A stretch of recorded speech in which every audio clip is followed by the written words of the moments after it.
Besok berapa Pak?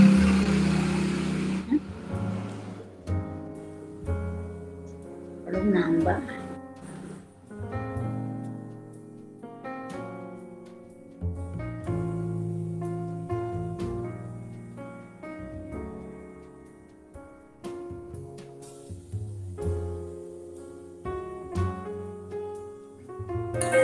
Selamat malam, Muti. Selamat malam, Pak Sam. Selamat malam, Bung Brata. Selamat malam, Ti. Malam semuanya. Selamat malam, Uti. Sehat-sehat ya, Ti. Sehat. Ya. Selamat malam, Bu Sarjila. Malam semuanya, malam.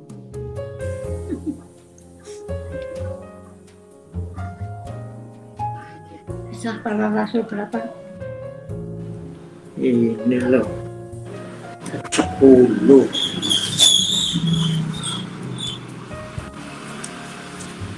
Baca dulu. Baik, Bapak Ibu, sudah jam 7 tepat. Saya lihat di jam saya. Selamat malam, Pak Ibu yang bergabung. Kita akan mulai PRT kita pada kesempatan malam hari ini dengan mengangkat sebuah pujian pembuka yang diambil dari Kidung Jemaat nomor 293. Kidung Jemaat nomor 293 berjudul Puji Yesus.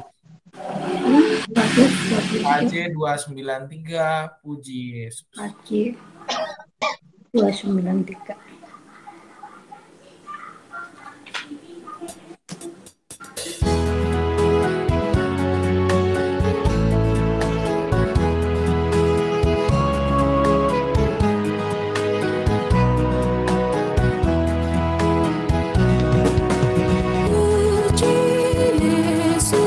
Pujilah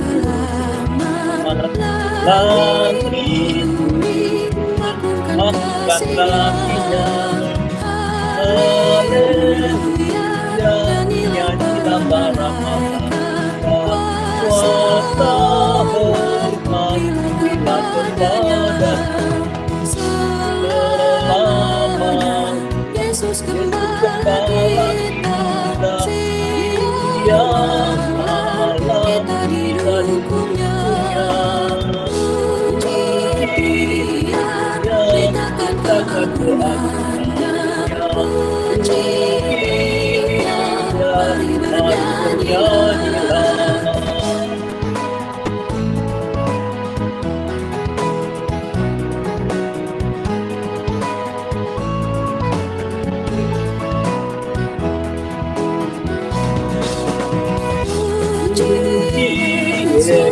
Pujilah Juru Selamat, ada biasa dihapusnya dan berharapan berkatakan Golgota. Haleluya, hilanglah luka cita. Kasih setianya. Pujian beritakan keagungannya. Pujian beri bernyanyilah.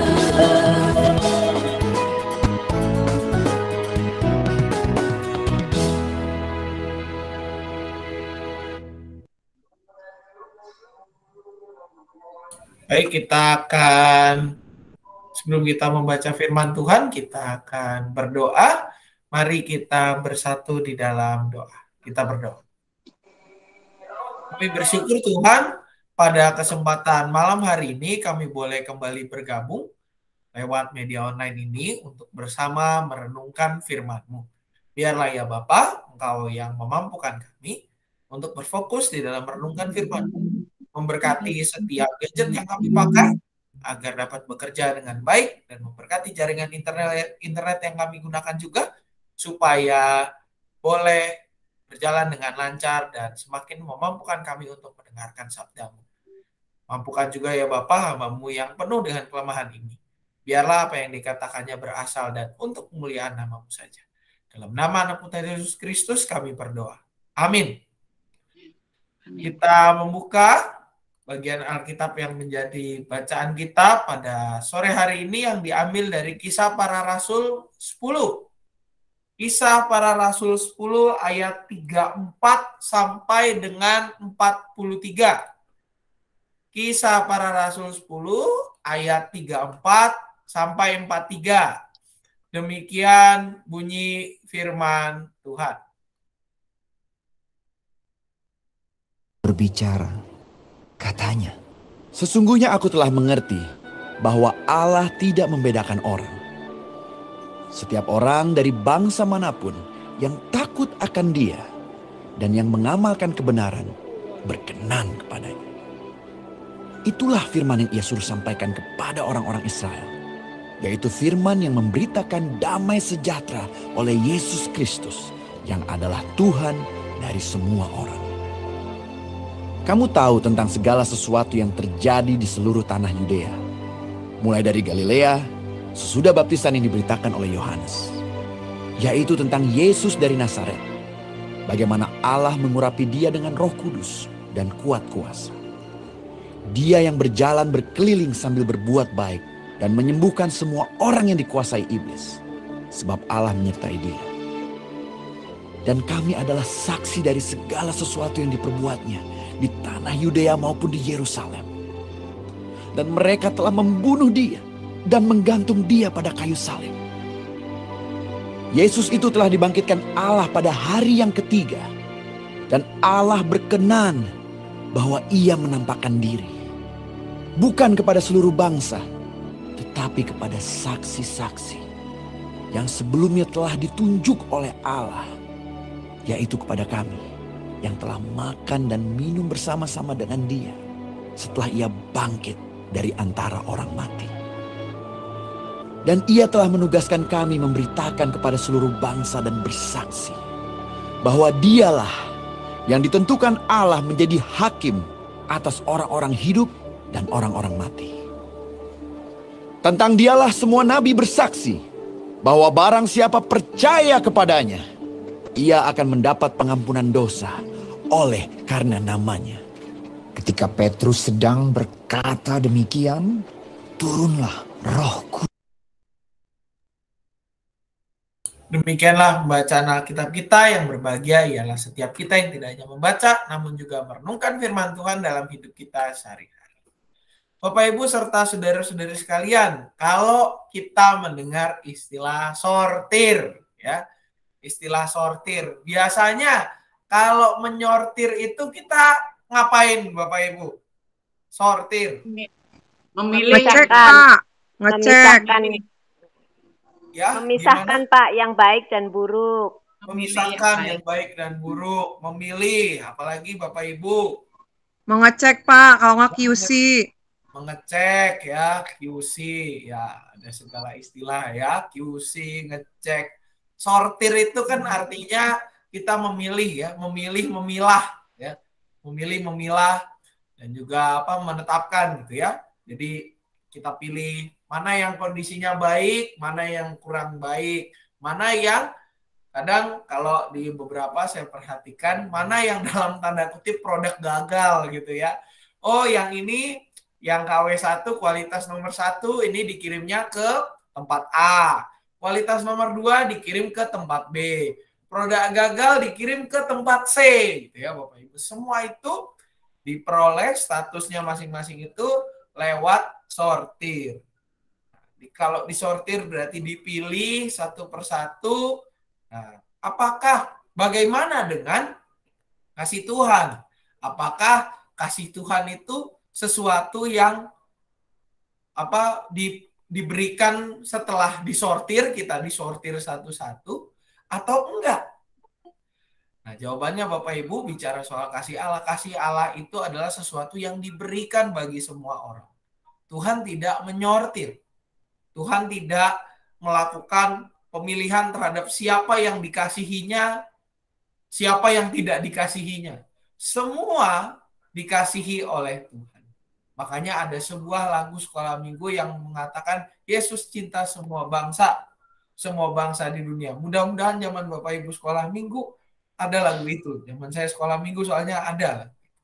Yesus cinta semua bangsa, Yesus cinta semua anak. Diganti sedikit ke situ. Semua anak, semua bangsa di dunia, putih, kuning, dan hitam. Liriknya kurang lebih seperti itu, Bapak Ibu. Kasih Tuhan adalah sesuatu yang tidak pernah memilih. Karena Tuhan menganugerahkan kasih itu kepada semua orang. Namun, di dalam perjalanannya, ada pandangan-pandangan yang mengatakan bahwa kasih Tuhan itu hanya tercurah untuk komunitas tertentu saja. Kasih Tuhan tercurah buat orang Kristen aja. Orang yang lain tidak dikasihi oleh Tuhan. Kalau di dalam bacaan kita secara khusus Bapak Ibu, secara khusus dalam Kisah Para Rasul 10 ini, kasih Tuhan itu ibaratnya dikhususkan kepada orang-orang bersunat. Orang-orang bersunat itu siapa? Orang-orang bersunat itu adalah orang-orang Israel. Secara khusus, situasi ini terjadi ketika ketika Petrus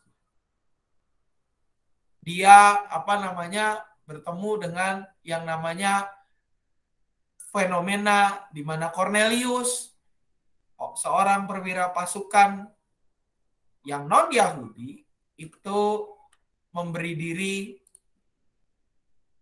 menjadi pengikut Tuhan setelah dia mendapatkan penglihatan dari Tuhan. Timbul dinamika di dalam jemaat. Apakah orang-orang tidak bersunat ini harus bersunat dahulu supaya dia semakin dalam tanda kutip rada sah diterima sebagai bagian dari umat Tuhan.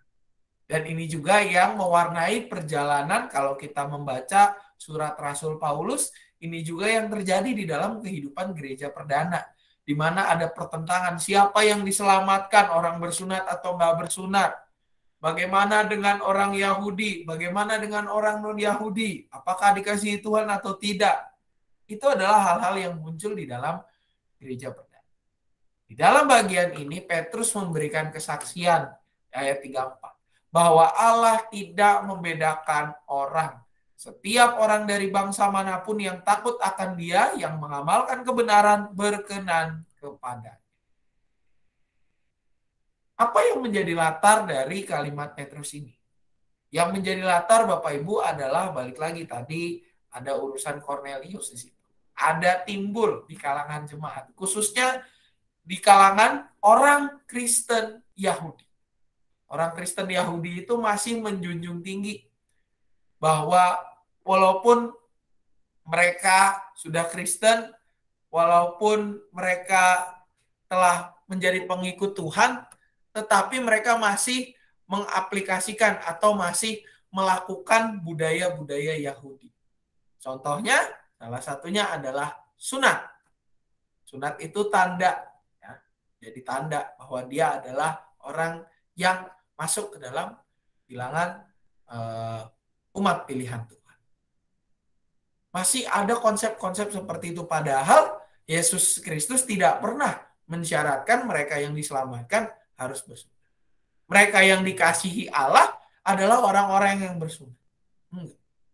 Kalau kita membaca di bagian yang lain tentang siapa yang dikasihi Allah, yaitu di Matius 5, Yesus pernah mengatakan bahwa di dalam Matius 5 ayat 45 dikatakan bahwa Bapamu yang di sorga menerbitkan matahari bagi orang yang jahat dan orang yang baik, menurunkan hujan bagi orang yang benar dan orang yang tidak benar.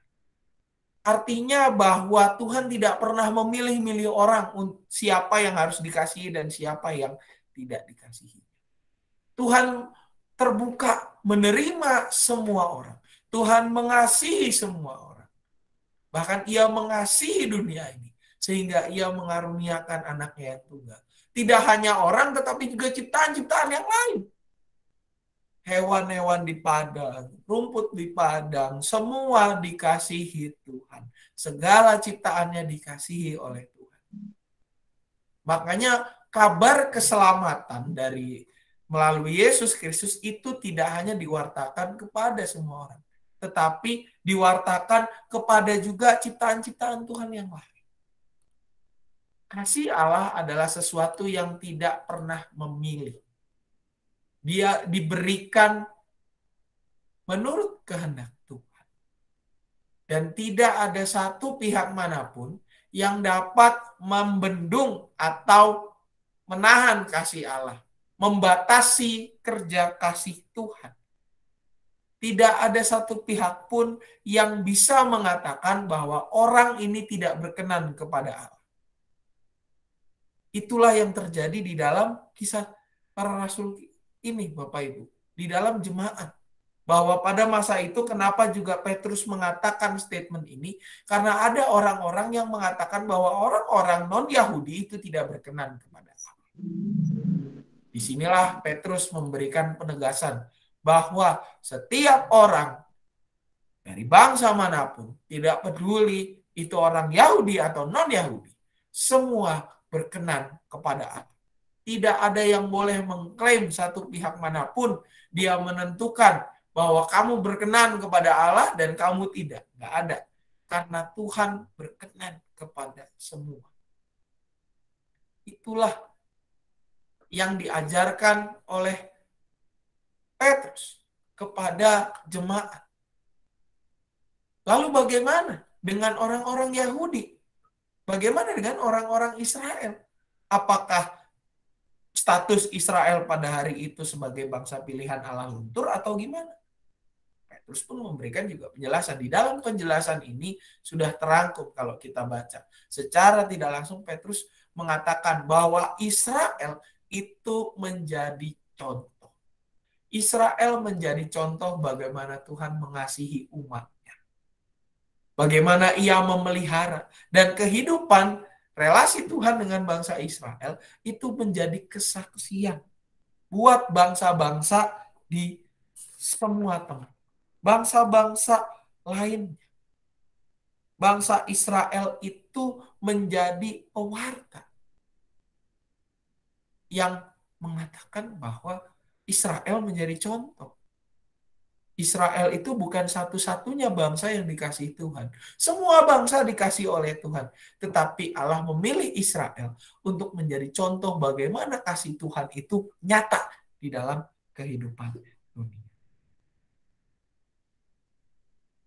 Dan dari sinilah Bapak Ibu serta saudara-saudara sekalian, kasih Allah itu sesuatu yang inilah yang mendasari sebuah pendapat bahwa kasih Allah itu tidak hanya dikhususkan kepada satu bangsa, satu orang, atau bahkan orang-orang tertentu. Tuhan memang memilih, tetapi pilihannya adalah pilihan yang bagi semua orang.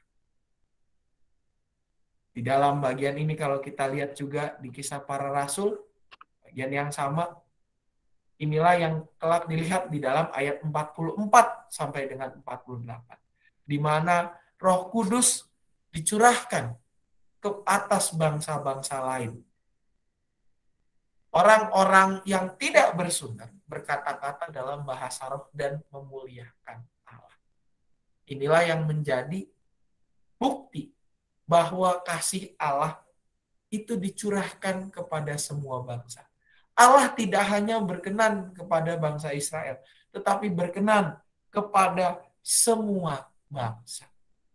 Kalau Allah hanya berkenan kepada bangsa Israel, maka Bapak Ibu dan saya pada malam hari ini gak akan bisa kita bersekutu seperti ini. Kalau Allah hanya mengasihi umat Israel, kita tidak akan pernah mengenal kasih Allah di dalam kehidupan. Maka dari itu Bapak Ibu melalui firman ini, kita diajarkan bahwa Allah berkenan kepada semua bangsa. Allah tidak hanya berkenan kepada bangsa Israel, tetapi Allah berkenan kepada semua bangsa, semua orang. Kasih Tuhan tidak hanya dicurahkan kepada umat Israel saja, tetapi kepada dunia ini. Kasih Allah itu tercurah bagi semua orang, bagi semua pihak. tidak ada satu pihak pun yang dapat membendung kasih Allah. Dan inilah yang juga mendasari kita sebagai seorang Kristen yang telah mendapatkan kesaksian ini untuk melakukan kasih, melakukan panggilan kasih kepada orang-orang di sekitar kita tanpa memandang siapa dia, agama apa dia, dari kasta mana dia, atau dari suku mana dia. Karena semua orang, semua pihak, bahkan nggak cuma orang, tapi semua ciptaan Allah itu dikasihi oleh. Marilah melalui perenungan ini Bapak Ibu, kita tidak lagi membeda-bedakan orang, tidak lagi menyortir orang. Siapa yang dikasihi Allah, siapa yang tidak. Semua orang dikasihi, semua ciptaan Tuhan dikasihi oleh Allah. Marilah kita tidak membeda-bedakan orang. Tidak mengkhususkan kamu dikasihi, tidak.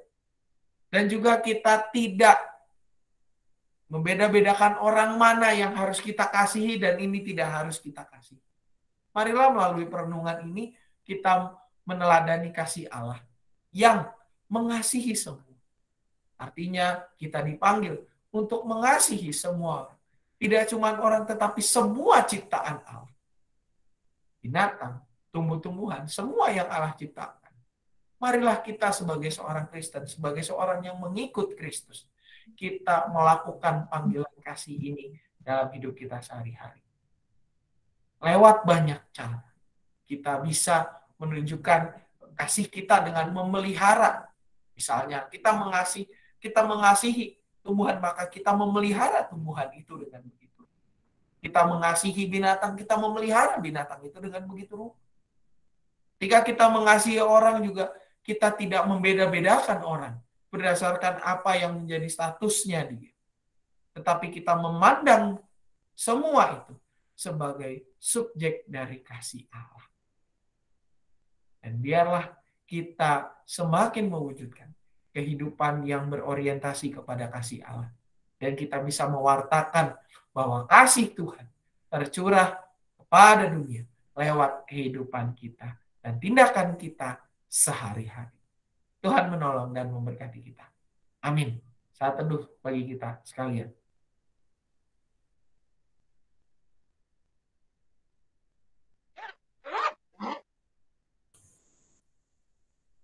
Saat teduh selesai, Bapak Ibu, kita akan menaikkan doa-doa syafaat.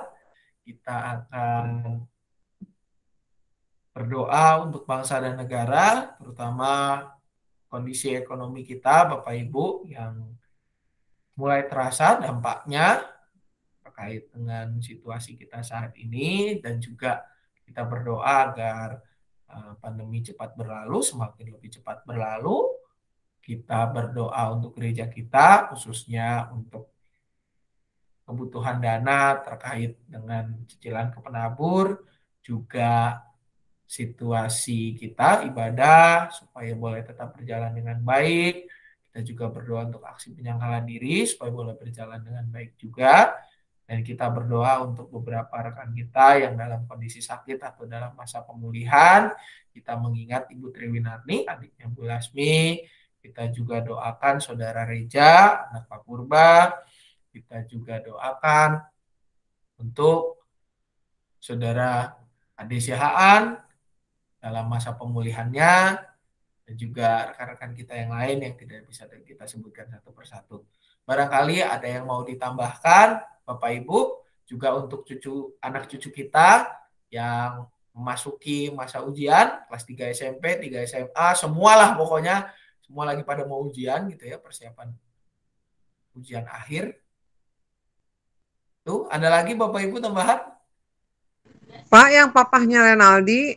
Oh ya, papanya Renaldi. Ya. Ya, kemarin saya masih di Bebita. Kemarin saya ke sana sih. Masih Dirawat, Pak. Dirawat di Bebita, sih. Betul? Tipes, betul ya? Ya, tipes sama TB. Oh ya. Supaya cepat pulih, makin cepat pemulihannya begitu. Kemarin sih saya ke sana seger, mukanya sih seger. Ada lagi Bapak Ibu yang lain?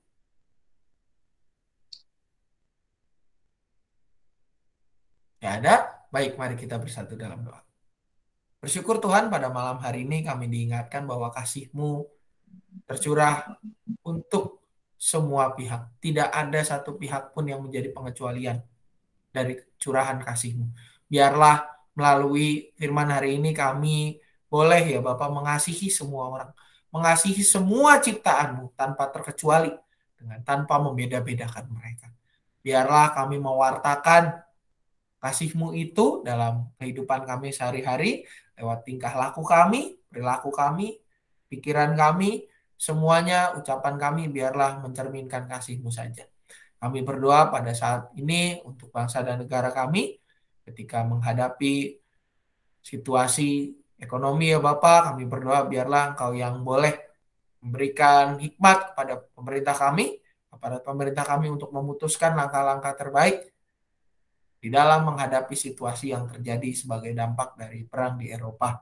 Kami juga berdoa untuk setiap rakyat di negara ini ya Bapak, biarlah kami semua boleh tabah menghadapi situasi yang terjadi dengan tetap berpengharapan di dalam Engkau dan juga mengupayakan yang terbaik di dalam kehidupan kami. Kami berdoa untuk penanganan pandemi juga ya Bapak, bersyukur atas segala situasi yang terjadi, perkembangan yang menuju ke arah yang baik, biarlah ini semua boleh berjalan dengan tetap baik juga ya Bapak. Kami berdoa untuk segala tenaga kesehatan, setiap instansi yang terlibat, biarlah Engkau berikan hikmat juga untuk boleh memvaksin semua rakyat Indonesia dan juga boleh berjerih lelah, boleh bekerja dengan baik untuk menyembuhkan setiap mereka yang terdampak COVID-19 secara kesehatan. Kami berdoa supaya kami juga boleh Engkau ingatkan selalu ya Bapak, Engkau tumbuhkan dalam hati kami untuk boleh melakukan protokol kesehatan dalam kehidupan keseharian kami. Berdoa juga ya Bapak untuk gereja kami di dalam pelayanannya GKI Cicurug, khususnya di tengah situasi ini. Kami mengingat kebutuhan gereja kami untuk mencicil kebutuhan dana ke penabur ya Bapak terkait pelunasan dari cicilan untuk renovasi. Kiranya Engkau yang menyediakan itu semua, Engkau yang mencukupkan segala sesuatunya ya Bapak, supaya kami boleh mencicil, kami boleh melunasi pinjaman tersebut. Dan juga ya Bapak, kami berdoa agar gedung pelayanan ini boleh dimaksimalkan penggunaannya sebagai tempat yang mempertemukan generasi muda kami, mendekatkan mereka ke dalam tangan-Mu saja ya Bapak.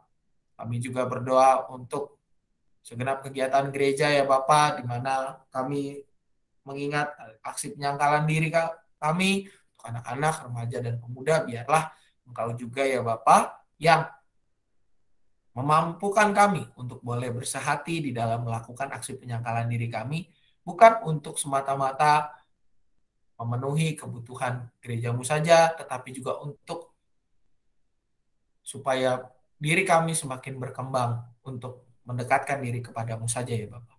Kami juga berdoa untuk segenap karyawan, segenap aktivis kami ya Bapak, kiranya Engkau berikan kesehatan kepada mereka, Engkau yang senantiasa memulihkan kondisi mereka, Engkau yang senantiasa juga memelihara kehidupan mereka bersama dengan keluarga, dan menjadikan mereka sebagai inspirasi agar kami semua boleh terlibat di dalam pelayanan gereja.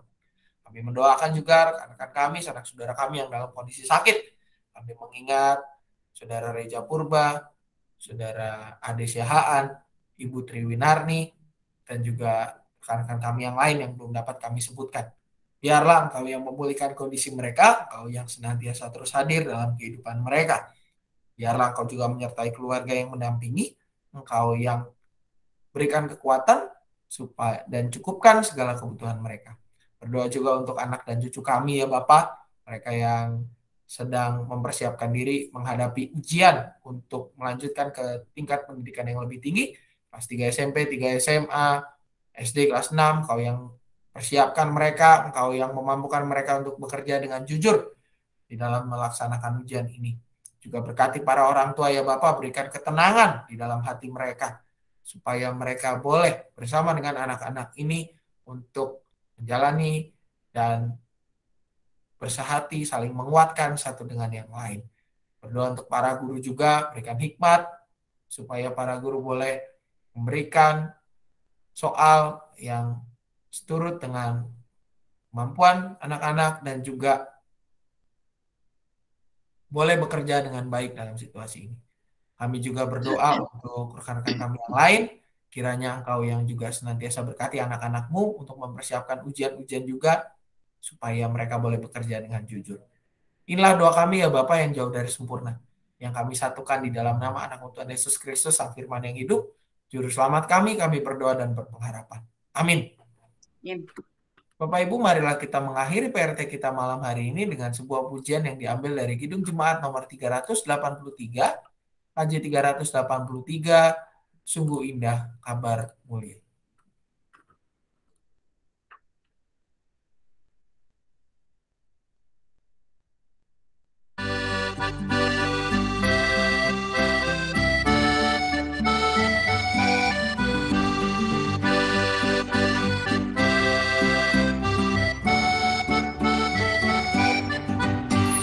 Sungguh indah kabar-Mu yang hai percayalah, Yesus Kristus tak berubah selama-lamanya. Darahnya tetap menghapus dosa dan celah. Dia hibur yang berduka, puji namanya. Kemarin hari ini selama-lamanya,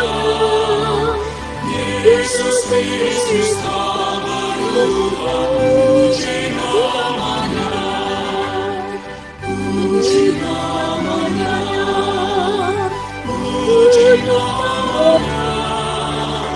Yesus Kristus tak berubah, puji namanya.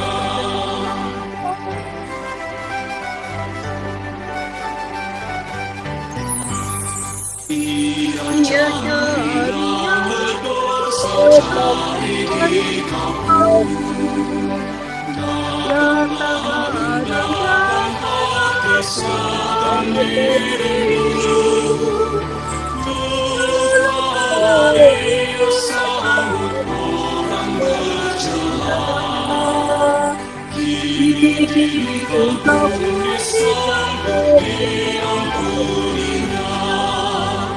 Baik kemarin hari ini selama-lamanya, Yesus Kristus tak berubah, puji namanya, puji namanya, puji namanya. Yesus Kristus tak berubah, puji namanya.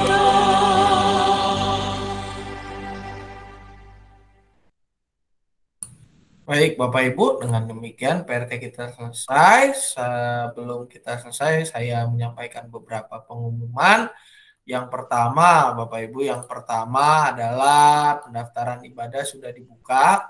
Nggak tahu kenapa ini saya sulit sekali membuka Instagram GKI Cicurug. Pendaftaran ibadah sudah dibuka, Bapak Ibu. Kita bisa mendaftarkan diri lewat link yang sudah tersedia, gitu ya. Lewat link yang sudah tersedia. Untuk remaja juga lewat link yang sudah di-share di grup Komisi Remaja. Untuk Bapak Ibu yang lansia bisa mendaftar lewat link di grup lansia, gitu ya. Lalu juga yang non lansia silahkan mendaftarkan diri lewat link yang telah tersedia. Lalu yang kedua, mengingatkan juga pada Jumat Agung nanti ada ada perjamuan kudus bagi Bapak Ibu yang mau mengikuti perjamuan dari rumah. Ada yang onsite di gereja ada, tapi bagi yang mau ikut dari rumah silahkan Bapak Ibu mendaftarkan diri lewat lewat Wilayah masing-masing, WA grup wilayah masing-masing. Tinggal sudah dibuka pendaftarannya, silahkan diisi.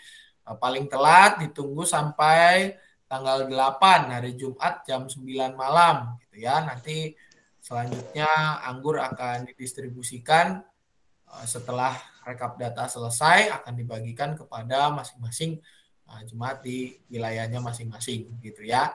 Lalu juga mengingatkan lagi Bapak Ibu untuk aksi penyangkalan dirinya jangan lupa untuk anak-anak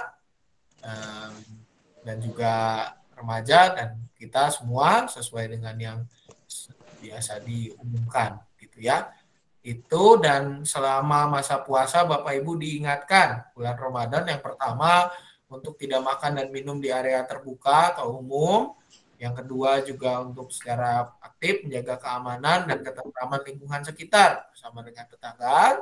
Dan juga yang ketiga adalah tetap menerapkan protokol kesehatan sebagaimana yang seharusnya supaya kita semakin cepat keluar dari situasi pandemi ini. Itu saja Bapak Ibu pengumuman kita untuk malam ini. Ada lagi yang mau menambahkan, dipersilakan. Ada tambahan Bapak Ibu? Gak ada. Ada Uti? Gak ada. Oke. Kalau sudah tidak ada tambahan, terima kasih Bapak Ibu. Sampai ketemu lagi minggu depan. Tuhan Yesus memberkati. Selamat malam. Terima kasih Pak Sam. Selamat malam Bapak Ibu. Terima kasih. Selamat malam Bapak Ibu semuanya.